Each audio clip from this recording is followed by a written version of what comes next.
살아계신 하나님 말씀은 요한복음 2장 1절에서 11절까지 말씀입니다. 제가 한 절 읽고 우리 성도님께서 한 절 읽으시고 다 함께 11절을 함께 봉독합니다. 사흘째 되던 날 갈릴리 가나에 혼례가 있어 예수의 어머니도 거기 계시고 예수와 그 제자들도 혼례의 청함을 받았더니 포도주가 떨어진지라 예수의 어머니가 예수에게 이르되 저들에게 포도주가 없다 하니 예수께서 이르시되 여자여 나와 무슨 상관이 있나이까 내 때가 아직 이르지 아니하였나이다. 그의 어머니가 하인들에게 이르되 너희에게 무슨 말씀을 하시든지 그대로 하라 하니라. 거기에 유대인의 정결 예식을 따라 두세 통 드는 돌 항아리 6이 놓였는지라. 예수께서 그들에게 이르시되 항아리에 물을 채우라 하신즉 아기까지 채우니 이제는 떠서 연회장을 갖다 주라 하시매 갖다 주었더니 연회장은 물로 된 포도주를 맛보고도 어디서 났는지 알지 못하되 물떠온 하인들은 알더라. 연회장이 신랑을 불러 말하되 사람마다 먼저 좋은 포도주를 내고 그대는 지금까지 좋은 포도주를 두었도다 하니라. 함께 봉독합니다. 예수께서 이 첫 표적을 갈릴리 가나에서 행하여 그 영광을 나타내심에 제자들이 그를 믿으니라. 아멘. 살아계신 하나님 말씀입니다. 예담 우리 예수님을 닮고 예수님을 닮아가는 우리 저와 여러분 되기를 소망합니다. 우리 지난 한 주간도 우리 하나님 말씀에 끝까지 순종하셨습니까? 고개가 갸우뚱해지시나요? 끝까지 믿음 지키시면서 그렇게 한 주간을 보내셨습니까? 말씀대로 사는 것 참 쉽지 않습니다. 그럼에도 우리에게 말씀하시고 우리에게 능력 주시는 그 하나님 때문에, 예수님 때문에 말씀대로의 삶이 이루어지는 줄 믿습니다. 오늘도 그 마음 가지고 함께 주의 말씀을 함께 나누기를 원합니다. 세상에는 이해할 수 없는 일이 참으로 많죠. 우리 가운데도 종종 일어나기도 합니다. 어떤 사람은 10년이 넘도록 코마 상태에 있다가 어느 날 하루아침에 벌떡 일어나서 그냥 아무렇지도 않게 일상을 살아가는 그런 일도 있는 것이죠. 또 사망 선고를 받은 그 불치병을 가지고 생활하는 가운데 어느 순간 흔적도 없이 깨끗하게 나음을 입는 그런 경우도 있다는 겁니다. 이런 일이 우리 주변에 우리의 삶 속에 있음에도 불구하고 우리는 어떻습니까? 잘 받아들이지 못하고 잘 믿지 못하죠. 왜 그런가요? 상식적이지 않다는 겁니다. 과학적이지 않고 합리적이지 않아서 받아들일 수 없다는 것이죠. 성경에 기록되어 있는 기적들도 마찬가지입니다. 신화적이고 비과학적이고 비합리적이기에 믿을 수 없다는 겁니다. 받아들이지 못한다는 것이죠. 여러분은 어떻습니까? 잘 믿고 잘 받아들이십니까? 우리가 받아들이든지 부정하든지 우리의 결정에는 상관없이 오늘도 우리에게 말씀하시는 바가 무엇입니까? 예수님이 이 땅에 오셔서 우리를 위한 대속의 귀한 사역을 펼치셨다. 예수님이 나의 구원자가 되셨다. 이 사실을 성경을 통해 분명히 기록하고 계신다는 겁니다. 그것뿐만이 아니죠. 성경을 가만히 읽다 보면 예수님이 하셨던 그 사역들 3분의 1의 내용이 기적과 이적과 표적을 행하셨던 그런 기사들이 기록되어 있습니다. 폭풍을 잠잠하게 하셨고 물 위를 걸으셨고 오병이어의 기적을 일으키셨습니다. 백부장의 하인의 중풍을 낫게 하셨고요, 소경의 눈을 밝히셨고 베데스다 연못에 38년 된 병자를 우리 주님이 고쳐주셨습니다. 심지어는 어떤 일까지 있었습니까? 죽은 야이로의 딸을, 그리고 나인성 과부의 아들을, 또 우리 죽은 나사로를 우리 예수님께서 살리셨죠. 죽은 사람을 살리시는 그 역사가, 그 놀라운 기적이 말씀 가운데 기록되어 있다는 겁니다. 하나같이 우리의 상식으로, 우리의 머리로 이해할 수 없는 놀라운 일을 우리 주님이 행하신 줄 믿습니다. 오늘 말씀도 마찬가지인 것이죠.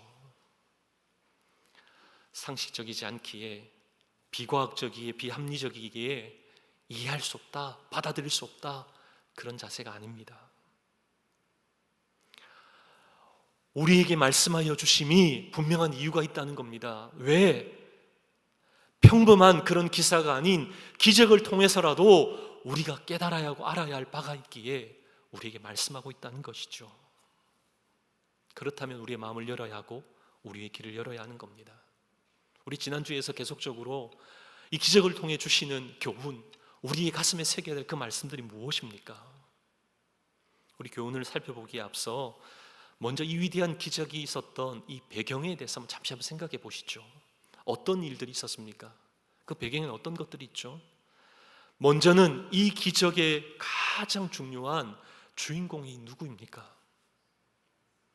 여러분, 오늘 말씀 이 가나안 혼인잔치에 여러분 주인공이 누구라고 생각되세요? 결혼식이기에 신랑 신부 아닌가? 아닙니다. 예수님이 오늘 이 기적의 주인공인 줄 믿습니다. 왜 그렇습니까?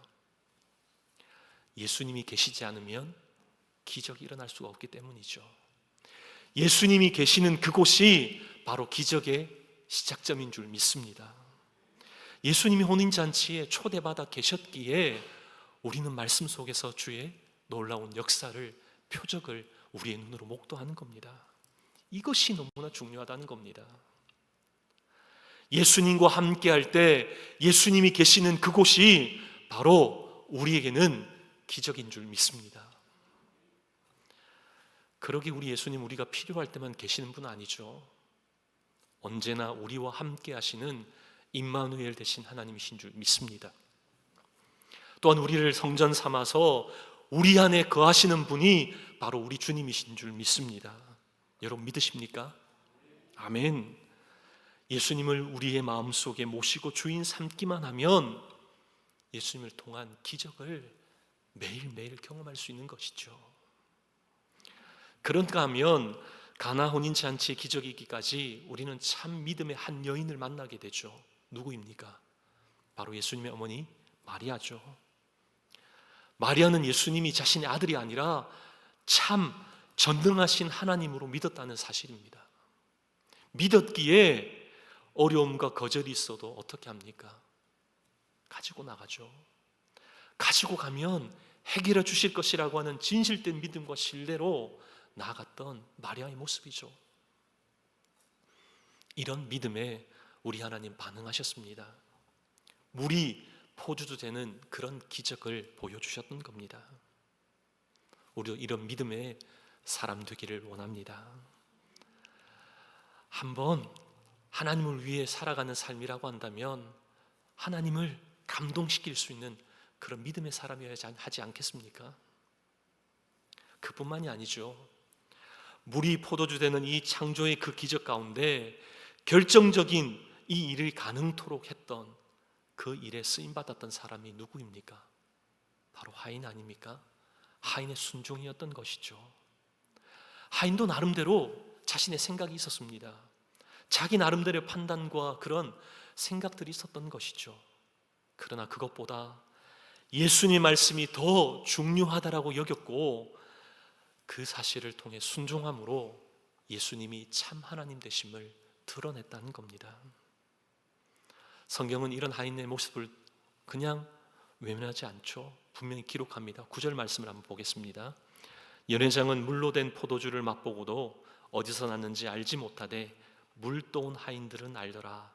연회장이 신랑을 불러. 9절 말씀 가운데 물 떠온 하인들은 알더라. 무슨 말입니까? 순종하는 하인들을 통해서 하나님은 하나님 나라의 비밀을 열어 보여주셨다는 겁니다. 그러기에 물 떠온 하인들은 알았다는 것이죠. 하나님께서 영안을 열어 보게 하심으로 예수님이 창조주 하나님이시라는 사실, 예수님이 참 하나님이시라는 사실을 보고 믿고 순종하는 역사를 감당케 하셨다는 겁니다. 이 일을 가장 먼저 목격하는 그 축복을 누린 자가 누구라고요? 바로 물 떠온 하인들입니다. 수종들은 하인들이죠. 이것이 바로 하나님 나라의 비밀이라는 것이죠. 높아지려고 하는 자에게는 철저히 우리 하나님이 감추셨습니다. 그러나 오히려 낮아지고 겸손한 자에게는 분명히 보여주셨던 것이죠. 그런 그들을 우리 하나님을 사용하신다, 그런 하나님이시다, 이것을 예수님의 그 공생의 그 첫 시작부터, 첫 표적을 행하심부터 그것을 나타내고 우리에게 보여주시는 겁니다. 근데 여기서 우리는 한 가지 좀 생각해 볼 것이 있습니다. 여러분 9절 말씀을 좀 주목해서 보시면요, 좀 의아하다라는 생각이 좀 들지 않습니까? 오히려 모든 것을 알아야 되는 사람은 누구입니까? 연회장이잖아요. 그 모든 것을 주관하는, 그 모든 진행을 이끌어 나가는 연회장은 알아야 되는 것이죠. 그런데 연회장은 어디서 이런 귀한 포도주가 났는지 몰랐다는 겁니다. 누가 알았다고요? 물떠온 하인들은 알더라. 물떠온 하인들은 알았다는 것이죠. 저와 여러분은 어떻습니까? 비록 잔치를 진두지휘하고 살피지만 정작 실제로 포도주가 어디서 났는지 알지 못하는 영적인 소경 같은 그런 연회장이 혹시 저와 여러분은 아닙니까? 앞서 하나님의 일은 하지만 진실로 살아계신 예수님을 인격적으로 만나지 못하고 그저 일어나는 그 일만 하며 그냥 현상만 바라보면서 섬기려는 그 사람이 바로 저와 여러분 아닙니까? 오늘 말씀 앞에서 우리 자신을 돌아보기를 바랍니다. 연회장인지 물돈 화인인지 여러분 살펴보십시오. 저와 여러분이 진정 물돈 화인 되기를 축복합니다. 그런가 하면 물돈 화인을 통해서 또 우리가 깨닫게 되는 바가 있죠. 그것은 우리 하나님은 억지로 우리를 사용하시지 않는다는 겁니다. 하나님의 일에 억지로 그런 단어는 존재하지 않는다는 겁니다. 물이 포도주가 되는 것, 물론 하나님의 전능하신 하나님의 그 능력으로 그렇게 이루어지는 것이죠. 그 능력 가운데 이루어지는 그 일에 우리 하나님 반드시 사람을 사용하신다는 겁니다. 그런데 사용하시는데 원하지 않고 또 사용하는 그 사람을 쓰시지 않는다는 것이죠. 억지로 불러서 일을 시키시지 않는다는 겁니다. 우리 지난 시간에 우리 7절 말씀을 함께 나누었지 않습니까? 하인들이 7절 말씀을 보면 하인들이 물을 채웠습니다. 근데 어디까지 채웠다라고 말씀합니까? 아기까지. 아기까지란 말은 가득 채웠다는 거죠. 보통 누군가 부탁해도 마음이 내키지 않으면 하지 않잖아요. 하더라도 대충 하고 눈가림으로 그렇게 하는 게 일반적인 우리 사람들 아닙니까? 그런 심리 아닙니까? 그런데도 하인들은 아기까지 채웠다. 왜 그렇게 되는가 이유를 알지 못하면서도 그런데도 자발적으로 순종했다는 겁니다. 최선을 다해 채웠다는 것이죠.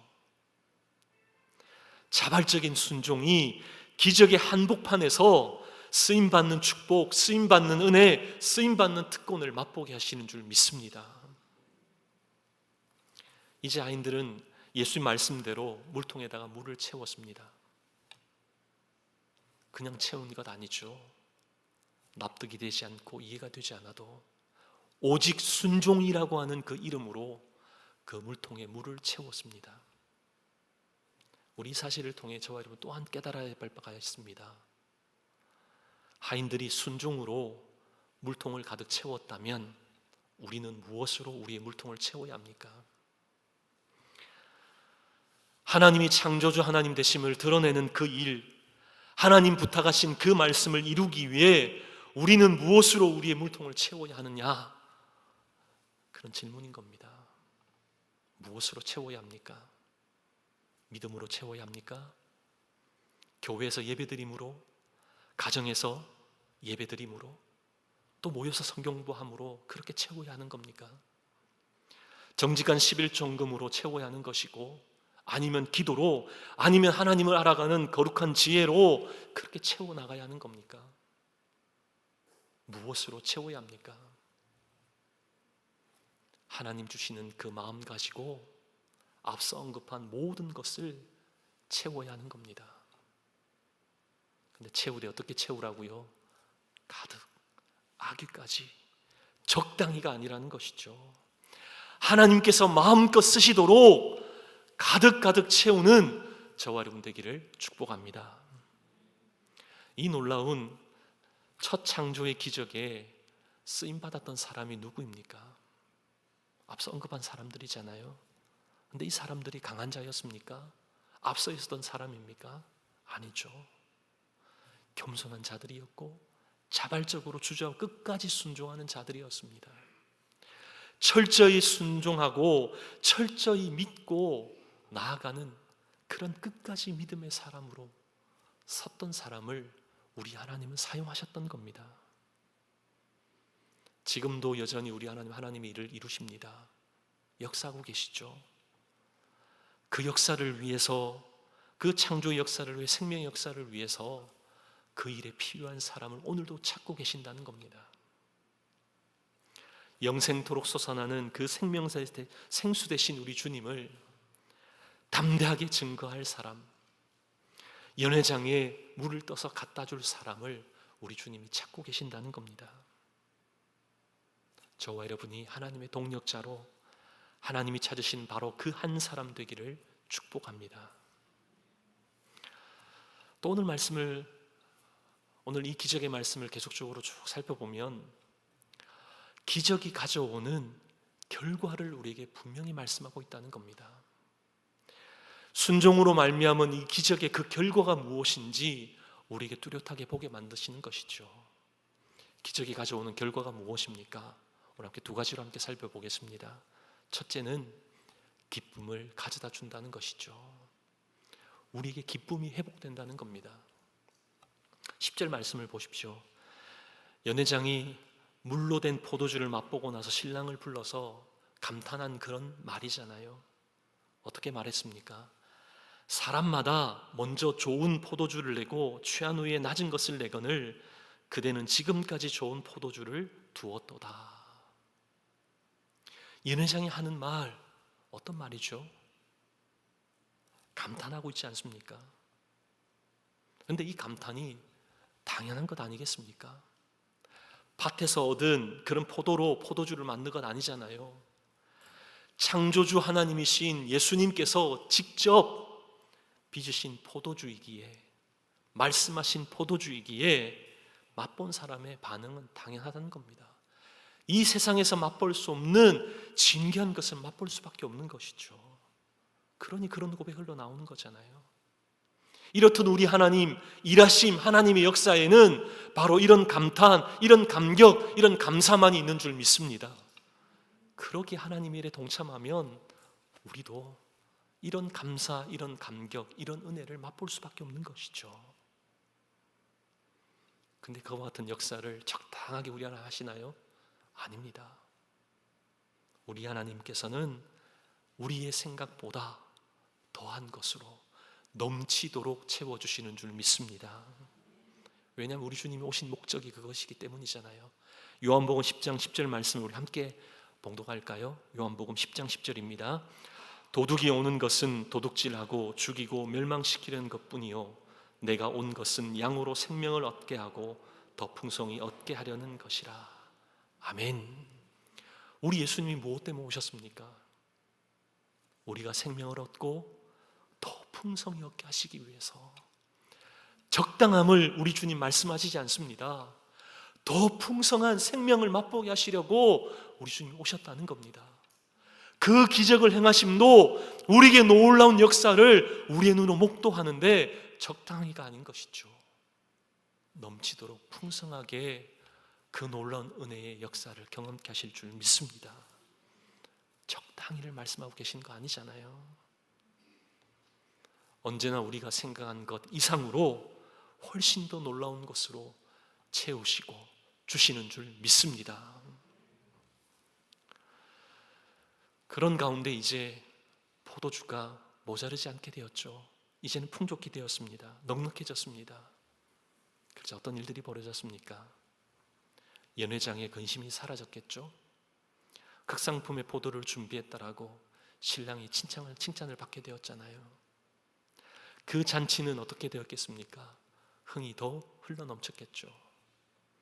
이렇듯 순종으로 말미암은 기적이 있을 때 바로 그 결과는 모두가 누리는 기쁨이라는 겁니다. 기쁨이 다시금 회복되는 그런 역사를 우리에게 말씀하고 계시는 것이죠. 나 혼자만이 아닙니다. 함께 누리는 기쁨이라는 것이죠. 함께 맛보는 기쁨이라는 겁니다.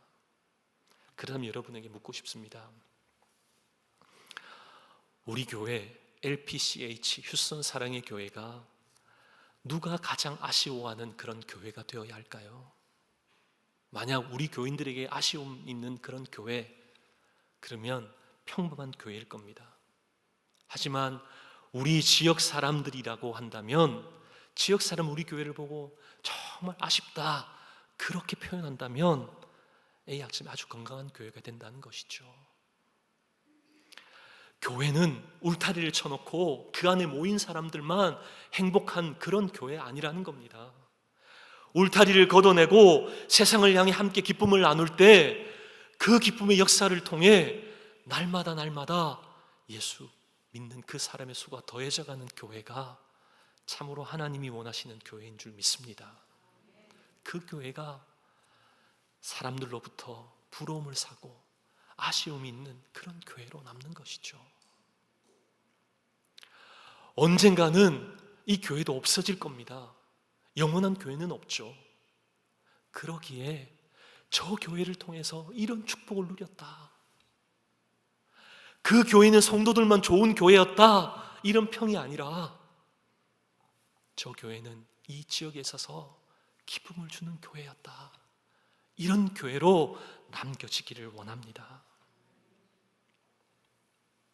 우리의 울타리를 걷어낼 때 기쁨은 더해지는 것이죠. 예수로 말미암은, 복음으로 말미암은 얻게 되는 이 기쁨, 이것은 이전에 맛보았던 기쁨 아니잖아요. 우리 주님께서 새롭게 창조하신 기쁨이잖아요. 그렇게 성경은 우리 하나님으로부터 비롯된 기쁨에 대해서는 큰 기쁨이라고 표현하고 있지 않습니까? 큰 기쁨의 좋은 소식, 왜 그렇게 표현한 것입니까? 예수 그리스도로 말미암아 누리는 것이기 때문이잖아요. 그러기에 우리가 맛보는 기쁨은 적당한 기쁨이 아닌 큰 기쁨인 줄 믿습니다. 그러게 우리에게 맛보게 하시는 이 큰 기쁨을 우리는 함께 나누어야 하는 겁니다. 왜 그렇습니까? 그 큰 기쁨을 흘려보내는 곳이 교회이기 때문이잖아요. 우리 주위에 큰 기쁨으로 감염시켜야 되는 그 일을 감당하는 사람이 바로 성도이기 때문이잖아요. 끊임없이 큰 기쁨을 흘러내는 교회 성도 되기를 축복합니다. 교회에는 두 종류의 교회가 있습니다. 저수지 교회가 있고 파이프 교회가 있습니다. 복음을 담아 놓으면 저수지 교회가 됩니다. 하지만 간직했던 그 복음을 흘려보내면 파이프 교회가 되는 것이죠. 하나님의 교회는 저수지 교회가 아닙니다.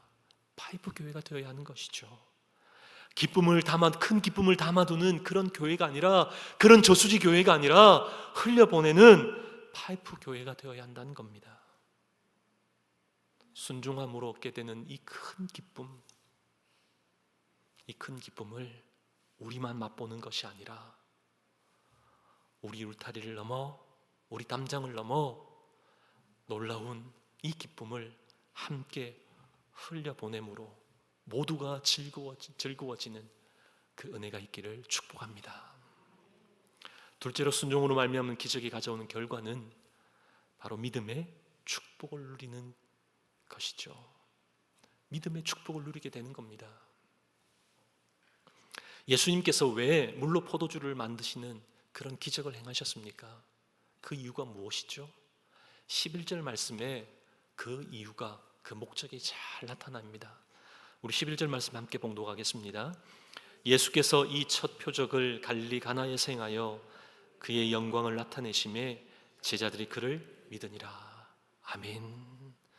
표적을 일으키신 이유를 분명히 말씀합니다. 무엇 때문에 하셨다고요?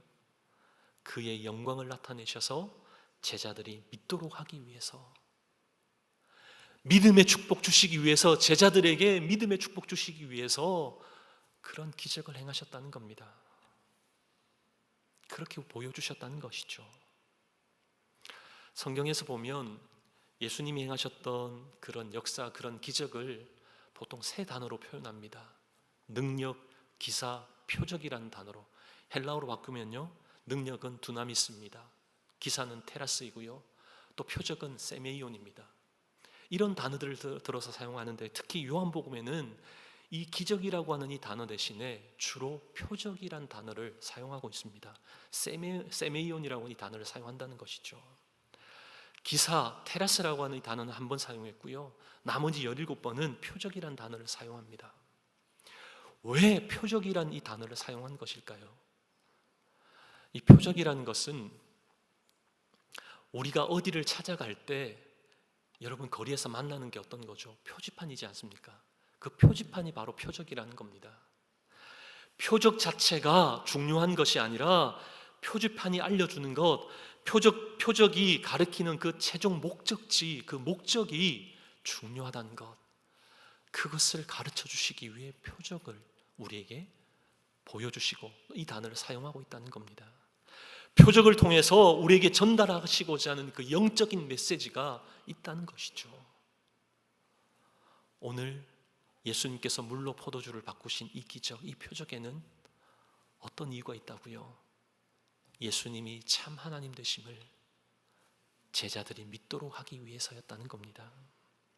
이 중요한 진리를 깨달아야만 그들이 주님과의 그 공생의 사역 가운데 참 하나님이십니다, 그 사실을 통해 하나님께 영광 올림이 있다는 것이죠.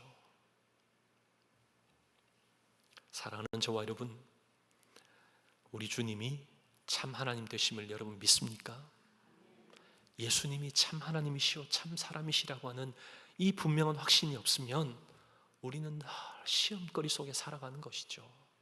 믿을 때 놀라운 역사가 일어나는 줄 믿습니다. 참 하나님 되심이 우리에게 믿어져야 하는 것이죠. 이 복을 누려야 하는 겁니다. 그런가 하면 물이 포도주 되는 것은 단순한 물리적인 변화가 아니잖아요. 물이 절대로 포도주가 될 수 없습니다. 이건 증명할 방법이 없는 것이죠. 이것은 변화가 아니라 새로운 창조입니다. 이 사실을 통해 우리 주님 무엇을 말씀하시는 겁니까? 나는 창조주 하나님이다. 너희가 지금까지 구약부터 알고 있는 창조주 하나님이 바로 나라는 사실을 오늘 기적을 통해 분명 보여주시는 겁니다. 참 하나님이실 뿐만 아니라 참 창조주 하나님이시라는 그 사실을 우리에게 보여주시는 겁니다. 그것 믿으라는 것이죠. 그뿐만이 아니죠. 요한복음 1장에서 4장까지의 말씀을 쭉 읽어보면 좀 더 구체적으로 알 수가 있습니다. 요한복음 1장에서는 창조주 예수님께서 말씀으로부터 시작되었다라고 말씀합니다. 바로 창조주 되신 예수님이 하나님이시라는 그 사실을 밝히 드러내 보이는 것이죠. 그렇게 선언하시고 나서 오늘 우리가 함께 읽은 이 2장의 말씀에 와서는 창조되신 예수님을 실제로 우리가 만나게 되는 겁니다. 물이 포도주 되는 그 역사를 통해 창조주 하나님, 참 하나님 되심을 우리가 목도하는 것이죠. 그 결과 어떤 일이 벌어졌습니까? 물이 포도주가 되는 그런 변화, 새 창조 역사를 목격하잖아요. 그것으로 끝나지 않죠. 그 다음 장인 요한복음 3장에 가서는 예수님께서 누구를 만납니까? 니고데모를 만나잖아요. 니고데모를 만남으로 말미암아, 예수님 만남으로 말미암아 변화되는 역사를 기록하고 있는 겁니다. 그것뿐입니까? 요한복음 4장에서는 사마리아 여인이 예수님을 만나죠. 그녀의 인생이 180도 달라집니다. 무슨 말씀입니까? 창조주 하나님, 참 하나님을 만날 때 이런 놀라운 새롭게 변화되는 역사가 있는 줄 믿습니다. 그러기에 우리에게 이것 보도록, 이 진리를 깨닫도록 표적으로 보여주신 겁니다. 단순히 재미있는 이야기로 하신 것 아니라는 것이죠. 오늘 여전히 우리의 허무한 삶 가운데 우리 주님이 찾아오셔서 우리를 만나 주십니다. 우리 주님을 만날 때 우리의 인생은 새롭게 창조의 변화가 일어나는 줄 믿습니다. 이전에 경험하지 못했던 그런 변화가 일어나는 것이죠. 그러기에 예수님을 만난 인생은 기적 중에 기적이라는 겁니다. 여러분, 어디에서 다른 데서 그 기적 찾지 마세요. 내가 예수를 만난 게 기적인 줄 믿습니다. 나 같은 사람을 바꾸셨습니다. 우리 인생에 메말랐던 그러한 인생의 그런 샘이 말랐던 그 순간 누가 우리에게 찾아오셨습니까? 우리 주님이 찾아오셨잖아요. 우리 인생의 포도주가 다한 그 시점 누가 내게 손을 내밀어 주셨습니까? 우리 주님이시잖아요. 그 주님 만남으로 우리 인생이 어떻게 바뀌었습니까? 물이 포도주 되는 그 역사, 마르지 아니하는 그 샘을 공급받는 그 기적의 역사를 경험한 줄 믿습니다. 그러기에 오늘도 물이 포도주 되는 그 역사가 내 삶 속에, 우리의 삶 가운데 지금도 일어나는 줄 믿습니다. 다른 그 어떤 곳에서 주의 표적을 찾을 것이 아니라 우리의 삶 속에 이 놀라운 은혜의 표적을 찾고 날마다 더욱 주님과 함께 동행하는 그 복된 그 은혜의 삶을, 기쁨의 삶을, 믿음의 축복을 누리는 저와 여러분 되시기를 주님의 이름으로 축복합니다.